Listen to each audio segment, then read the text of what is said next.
ಅಣ್ಣ ಇವತ್ತಿನ ಕಾರ್ಯಕ್ರಮದ ಬಗ್ಗೆ ಮಾತಾಡಿ ಸರ್. ಇವತ್ತು ಏನಿಲ್ಲ, ಸುಮಾರು ಒಂದು 20 ಕೋಟಿ ವೆಚ್ಚದಲ್ಲಿ ಬಾಚೇನಹಟ್ಟಿ ಪಂಚಾಯತಿ ವ್ಯಾಪ್ತಿನಲ್ಲಿ ಪ್ರಮುಖವಾಗಿ ಚಿಕ್ಕಮಸ್ಕಲ್ ಬ್ರಿಡ್ಜಿಂದ ಹಿಡಿದು ಪ್ರತಿ ಗ್ರಾಮದಲ್ಲೂ ಕೂಡ ಕಾಂಕ್ರೀಟ್ ರಸ್ತೆ ಇರ್ಬೋದು, ಕುಡಿಯೋ ನೀರಿನ ವ್ಯವಸ್ಥೆ, ಸ್ಕೂಲ್ ಬಿಲ್ಡಿಂಗು ಎಲ್ಲನೂ ಕೂಡ ಮಾಡ್ಕೊಂಡು ಹೋಗ್ತಾ ಇದ್ದೀವಿ.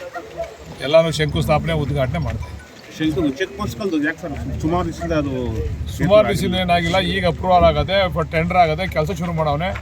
ಈಗ ಅಲ್ಲಿ ಹೋಗ್ತಾ ಇದೀವಿ. ನೀವು 3 ಗಂಟೆಗೆ ಅಲ್ಲಿ ಬಂದ್ರೆ ಅಲ್ಲಿ ಪೂಜೆ ಮಾಡ್ತೀವಿ. ಸಮಸ್ಯೆ ಇದೆ ಸರ್ ಚಿಕ್ಕಮಸ್ಕಲ್ ಸೇತುವೆ. ನೀವು ಅದಕ್ಕೆ ಅಲ್ಲಿ ಬನ್ನಿ ಅಂತ ಹೇಳಿದ್ರು. ಸಮಸ್ಯೆ ಏನಿಲ್ಲ, ಸ್ಯಾಂಕ್ಷನ್ ಆಗದೆ, ಕೆಲಸ ಮಾಡ್ತಾರೆ. ಈಗ ಕೇಶಿಪುರ ರಸ್ತೆ ಸರ್ ಸೇತುವೆ ವಿಳಂಬ ಆಗ್ತಾ ಇದೆ ಸರ್. ವಿಳಂಬ ಆಗ್ತಾ ಇದೆ, ಅವ್ರಿಗೂ ಹೇಳ್ತಾ ಇದ್ದೀವಿ. ನರಸೇಗೌಡರು ನಮಸ್ಕಾರ, ಅವ್ರಿಗೂ ಹೇಳ್ತಾ ಇದ್ದೀವಿ. ಈಗ ಮಾಡಿಸ್ತೀವಿ, ಆದಷ್ಟು ಶೀಘ್ರದಲ್ಲೇ ಮಾಡಿಸ್ತೀವಿ. ಚಿಕ್ಕತೊರಪಳ್ಳಿ ಸೇತುವೆನೇ ಅಲ್ಲಿ ಕಟ್ತಾವ್ರು. ಇವಾಗ ಅದು ಕಟ್ಸ್ಕೊಂಡು ಇಲ್ಲಿಗೆ ಬರ್ತಾರೆ. ನಮ್ಮ ಇದೈತಲ್ಲ ಯಾವುದೋ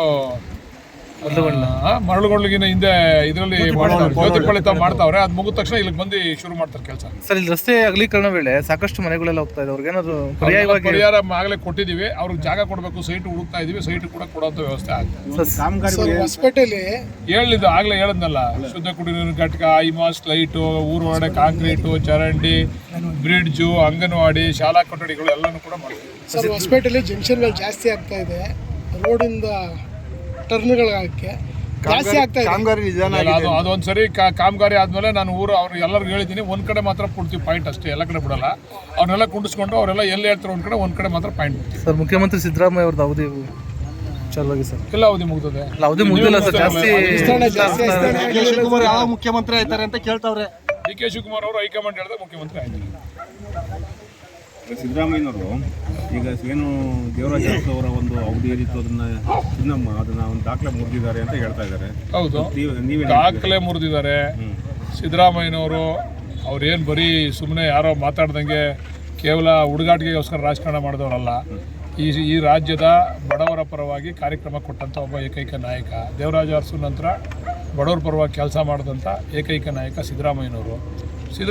ಈಗ ದೇವರಾಜ ಅರಸು ಅವರು ಈ ರಾಜ್ಯದಲ್ಲಿ ಈಗ ಅತಿ ಹೆಚ್ಚು ಮುಖ್ಯಮಂತ್ರಿ ದಿವಸಗಳನ್ನು ಸೇವಿಸಿದಂಥವ್ರು ಸಿದ್ದರಾಮಯ್ಯನವರು. ಅವ್ರಿಗೆ ನಾವು ಈಗಾಗಲೇ ಅವ್ರಿಗೆ ನಾನು ವೈಯಕ್ತಿಕವಾಗಿ ಕ್ಷೇತ್ರ ಜನತೆ ಪರವಾಗಿ ಅಭಿನಂದನೆ ಕೂಡ ಸಲ್ಲಿಸಿದ್ದೀನಿ. ಸರ್, ಈ ಭಾಗಕ್ಕೆ ನೀರನ್ನು ತರೋದಕ್ಕೆ ಏನಾದ್ರು ಚಿಂತನೆ ಇದೆಯಾ ಸರ್? ಎಲ್ಲ ಮಾಡ್ತಾ ಇದೀವಿ. ಈ ಭಾಗಕ್ಕೆ ಸರ್ ಈ ಭಾಗಕ್ಕೂ ಮಾಡ್ತೀವಿ. ತಿಪ್ಪಗೊಂಡಳ್ಳಿ ಅದನ್ನು ಪ್ಲಾನ್ ಮಾಡ್ತಾ ಇದೀವಿ, ಮಂಚಿನಬೆಲೆ ಪ್ಲಾನ್ ಮಾಡ್ತಾ ಇದೀವಿ. ಎಲ್ಲ ಒಟ್ಟು ಕ್ಷೇತ್ರ ಪೂರ್ತಿ ನೀರಾವರಿ ಆಗಬೇಕು ಅಂತಕ್ಕಂಥ ಆಲೋಚನೆ. ಕಲುಷಿತ ನೀರು ಮಂಚಿನಬೆಲೆ ಎಲ್ಲಾನು ಒಂದೊಂದೇ ಮಾಡ್ತಾ ಇದೀವಿ. ಅವಕಾಶ ಕೊಡ್ಬೇಕು ನೀವು.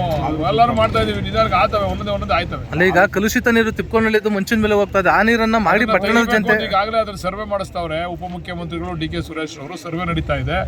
ಅದನ್ನ ಯಾವ ರೀತಿ ಅದನ್ನ ಕಲುಷಿತನ ತಡೆಗಟ್ಟಬೇಕು ಅಂತಕ್ಕಂಥದ್ದು ಅದನ್ನ ಮಾಡ್ತೀವಿ. ಶೀಘ್ರದಲ್ಲೇ ಅದಕ್ಕೆ ಕಾರ್ಯಕ್ರಮ ಕೊಡ್ತೀವಿ ನಾವು. ಇನ್ನೊಂದು 6 ತಿಂಗಳಲ್ಲಿ ಅದಕ್ಕೊಂದು ಕಾಣಿಸ್ತೀವಿ. Thank you sir.